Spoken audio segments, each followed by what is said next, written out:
Good morning, and welcome to the Threet Report. I'm Pastor Leon Threet, and I'm delighted and encouraged to be with you this morning on the Threet Report.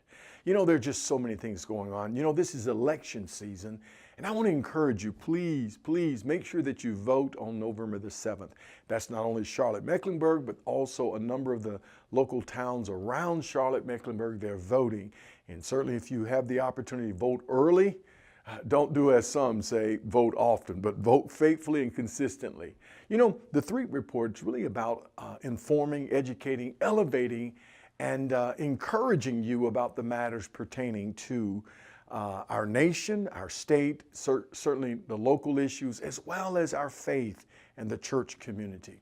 Well, I got word the other day, and many of you probably have heard, that the governor of our illustrious state has passed and issued an executive order.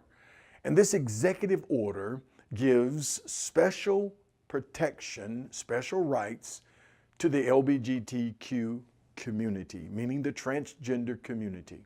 Now, why is this so important? If you remember, we spent about a year or so debating and working in North Carolina concerning House Bill 2.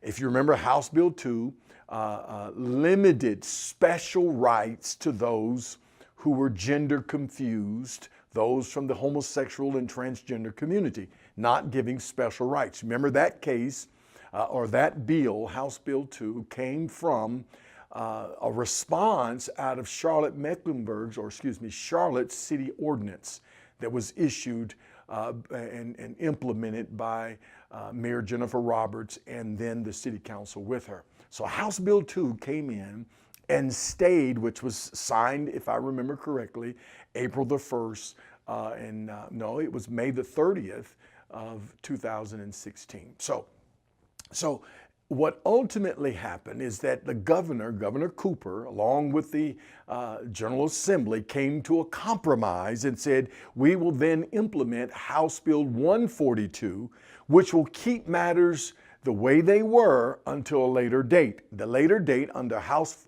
Bill 142 would stay the matters for this whole matter of transgender homosexuality until 2020, when the local municipalities could in fact then implement a SOGI law. Well, for whatever reason, our illustrious governor did not feel that it was in his best interest to stay to his agreement.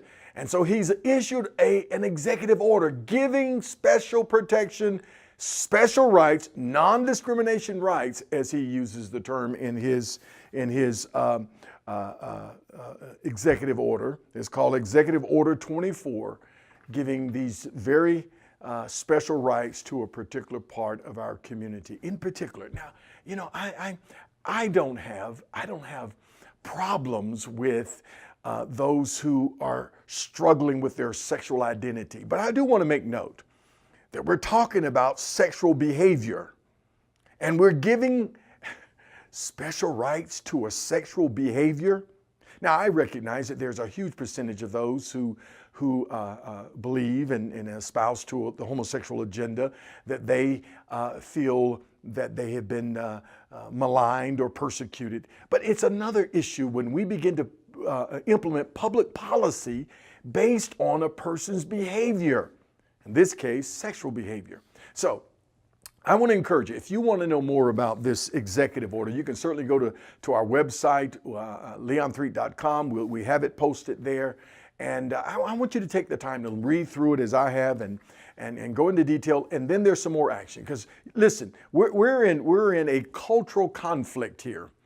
When the people of North Carolina, through their elected officials, are in conflict, and our legislators and the governor all agreed to a process, and then to go back on that process, it really concerns me. Now, let me say this. You know, the Threet Report and all we're doing here is trying to educate, inform, and elevate. This is why we are challenged and encouraged to know who we're voting for and why. You know, I'm sorry, I've never made it hid from the clear assurance that I did not believe that Governor Roy Cooper would be a great governor. I had no confidence in him when he was running. I have less confidence in him now, Because even when he was running for governor, he made it real clear he was not in line with the biblical worldview that the vast majority of North Carolinians claim to have. He certainly was not in line. If you remember correctly, he did not support House Bill 2. He did not support the marriage amendment in 2013. He has been consistent not to support religious liberty for those of us who hold one, a strong religious belief. And here he has, by executive order, gone around the legislators, and he's implemented an executive order giving special rights, not equal rights, but special rights to a protected or a group of people who I believe, and I believe the vast majority of us believe, that that's his behavior. Giving special rights to behavior. Now, what do we do? Boy, I've been asking that question since I heard about this executive order. What do we do? Well, first of all, I want to challenge you to make sure you're voting, but not just voting.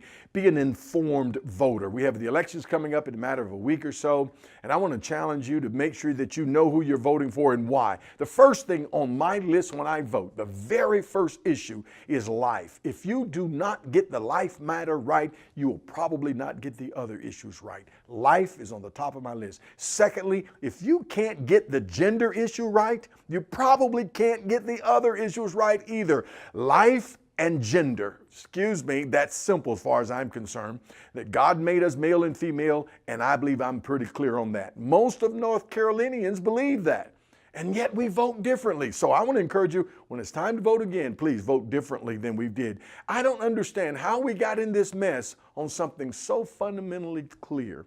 So I want to encourage you, vote, but vote as an informed voter in the matter of days to come. And then secondly, make it an issue that you begin to reach out and communicate with your elected officials.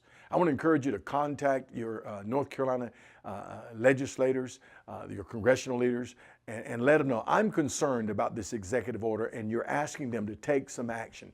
Contact your elected officials at the state level, the General Assembly, and say, listen, I am very concerned about this executive order by the governor, and I need you to take actions. Please contact them immediately. If you want to know who your elected officials are for your area, then you can go to, I believe you can go to NC Board of Elections, and it'll communicate, put in your address, and it'll show you exactly who your elected officials are. You can contact them and say, listen, I'm very concerned about this executive order. I feel like it's a violation of my personal rights, and it placed my family, my children in jeopardy. And that's the real issue here.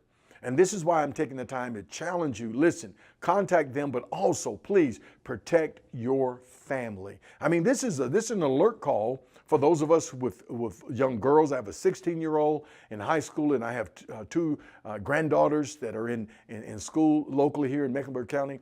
I'm concerned about what we've opened up among them. House Bill 2 stopped the city council in Charlotte to doing the very same thing. Now, by executive order, the governor has unleashed Pandora's box upon our children, saying, no, we're going to open up this and give special conditions and special rights to a behavior. Now, I know that some of you believe differently, and that's perfectly, you have your right. But I believe that all law comes out of common law. I believe all law comes out of common law, and common law comes out of natural law, which is God's law. And yet, when we violate that, we see all kinds of difficulties and challenges. Listen, thank you for watching the Threet Report. If you want to know more about this, I'll be writing up some articles and information, posting it on our website at leonthreet.com. If you want to email me, feel free to. You can reach me at thethreetreport@gmail.com. Please get involved, get connected, know where you stand on it. Make your voice heard, speak out, protect your children from this overreach of government. Till next week, I'm Leon Threet, and I'll see you on the Threet Report. God bless.